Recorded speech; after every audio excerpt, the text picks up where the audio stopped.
નમસ્કાર દર્શક મિત્રો, ગુજરાતની રાજનીતિમાં મોટો તડાકો થઈ શકે છે.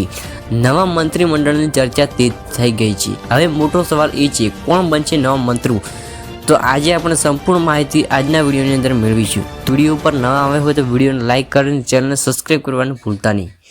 ગુજરાતના રાજકારણમાં હાલમાં ભારે ગરમાવો છે. એક બાજુ ચૂંટણી પહેલાં ભાજપ પોતાનો નવો ચહેરો શોધી રહ્યું છે, તો બીજી બાજુ કોંગ્રેસને આ બંને અવસરને પોતાની તરફ ખેંચવાની તત્પર છે. સૂત્રો મુજબ અમદાવાદથી લઈને દાહોદ સુધીના નેતાઓએ પોતાનું લોબિંગ શરૂ કરી દીધા છે. મંત્રાલયના કેટલાક જૂના ચહેરાઓ હવે બરાબર થઈ શકે છે અને કેટલાક નવા યુવા ક્લીન ઇમેજ ધરાવતા ચહેરાઓને મંત્રીપદ મળવાની પૂરી શક્યતા છે. હવે ચર્ચા એ છે, કોણ રેસમાં આગળ? માહિતી મુજબ નીચેના નામો સૌથી વધુ ચર્ચામાં છે. જીતુ વાઘાણી, લાંબા સમયથી પાર્ટી માટે વફાદાર, ફરી મોટી જવાબદારી મળવાની શક્યતા. હર્ષ સંઘવી, યુવા ચહેરા તરીકે ફરી મહત્વપૂર્ણ પોર્ટફોલિયોમાં મળી શકે. બળવંતસિંહ રાજપૂત, તેમની નીતિ અને પોલિટિકલ બેલેન્સ ધ્યાનમાં રાખીને મંત્રીપદની આશા. કાનુ દેસાઈ, આર્થિક મોરચે મજબૂત કામ, ફરીથી કેબિનેટમાં સ્થાન મળી શકે છે. નવા ચહેરા, દક્ષિણ ગુજરાત અને સૌરાષ્ટ્રમાંથી 2 થી 3 નવા નેતાઓ એન્ટ્રી મળી શકે છે.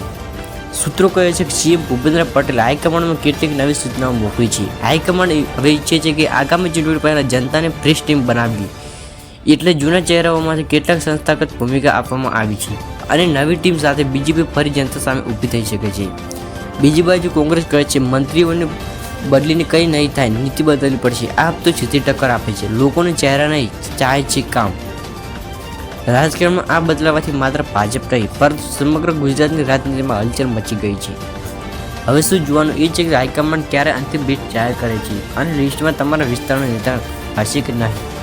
આગામી 48 કલાક ખૂબ જ મહત્વપૂર્ણ, કારણ કે કોઈનો રાજકીય સૂર્ય ડૂબી શકે છે અને કોઈનો ઉગતો સૂર્ય ગુજરાતની રાજનીતિમાં નવો દિશા આપી શકે છે.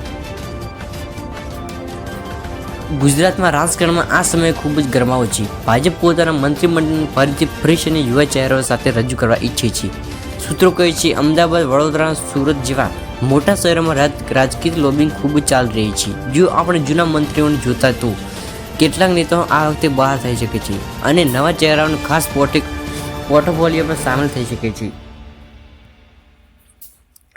હવે મુખ્ય વિષય કોણ છે રેસમાં? અમે કેટલાક અંદાજી નામો નીચે આપીએ છીએ. જીતુ વાઘાણી, તેમના પોર્ટફોલિયો માટે બોલિંગ. બળવંત હર્ષ સંઘવી, યુવા નેતા, નવી રાહ અને નવી ઇમેજ.